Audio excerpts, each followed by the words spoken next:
What's up, y'all? Welcome to the channel. So this is the old head unit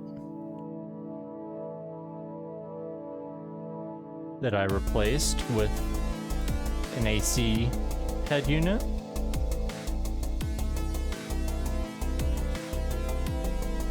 Got the evaporator already installed. That was the first thing I installed. This Miata did not come with AC from factory. It is a 1991.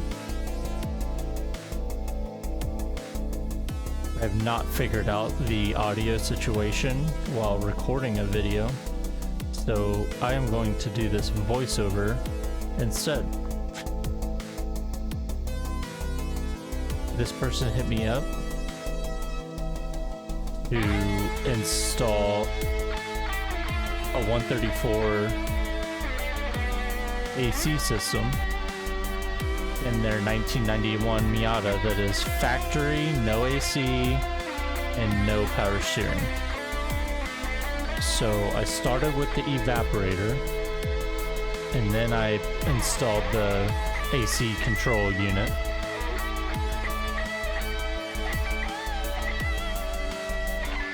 Just installed the compressor in the last two AC lines.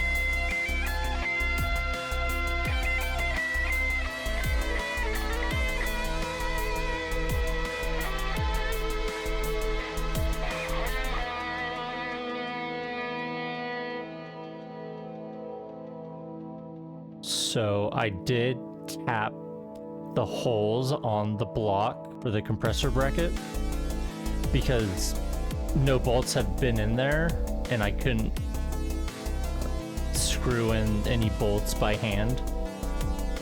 So I went ahead and used my tap and die kit and went through those holes. And here we have the first two lines, one going to the low pressure side and the high pressure line going to the condenser.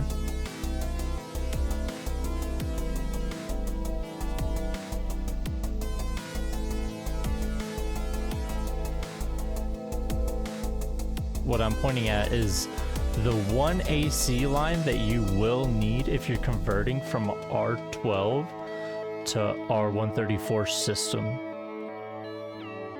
If you go from R12 to R134, you will need the line going from the Drier to the high pressure service port line. Other than that, you want to replace all the other lines with a 94 system.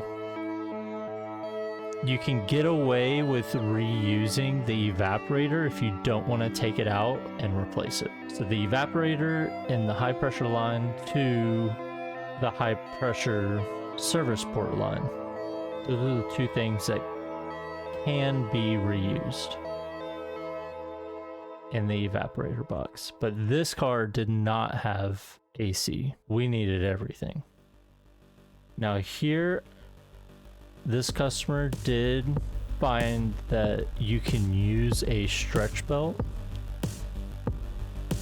but I told him that I recommend using this tensioner pulley. Since he doesn't have power steering, there's no tensioner. If you have power steering, you just get a belt for power steering and AC. This customer found this brand new tensioner pulley from Treasure Coast Miata. I'm pretty surprised that he was able to get this brand new pulley.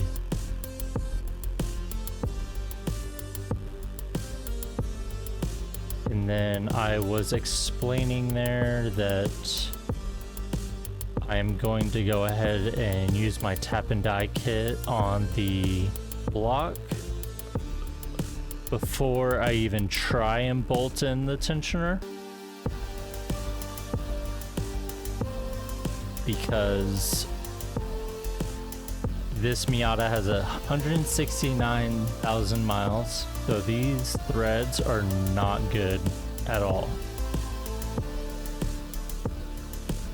If I didn't have a tap and die kit, I would just go in by hand and not use any power tools.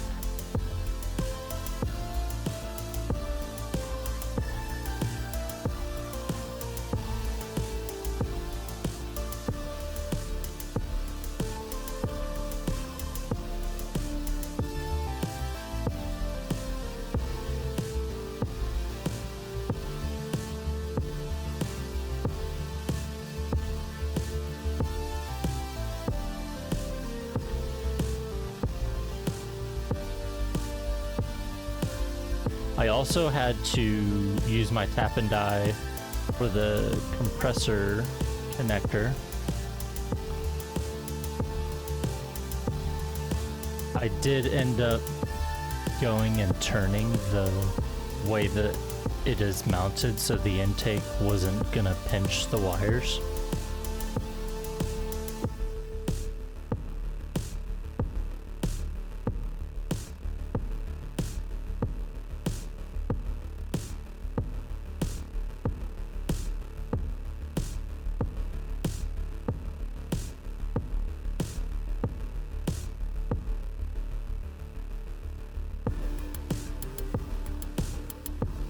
Here I ended up cutting the connector off because it's a 1.6 liter connector for a high pressure switch, which is a different connector, and soldered on two wires with two female connectors on the other end, and just putting them on each connector. It doesn't matter which way you connect them, because the switch is just looking for a completed circuit.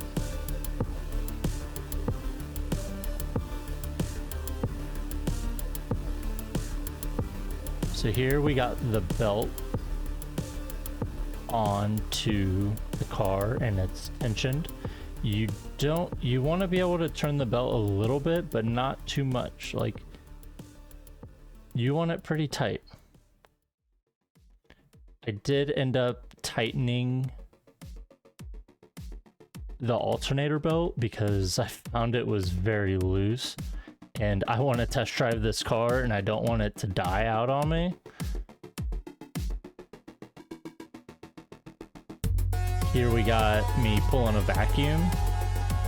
Somebody had marked the gauge. So that's basically where you want to be. If you're less vacuum, you want to be almost 30, what is it, inch grams or something? It's like -28, -29, somewhere around there. If you pulled that much vacuum, more than likely you won't have a leak. But if you pull less vacuum than that, more than likely you will have a leak. But I did vacuum out the system and I did let it kind of chill for 10-15 minutes to make sure that the vacuum didn't leak. But when you pressurize a system, sometimes your system will hold the vacuum. This kind of pulling everything closed. But once you add pressure to it, sometimes you'll find a leak. So it's not always foolproof, but it's good.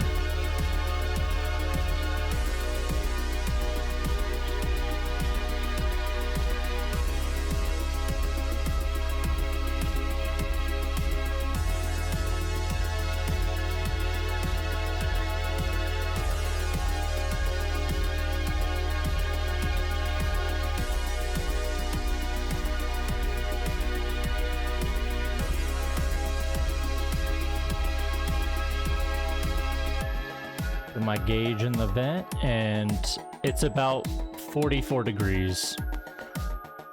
My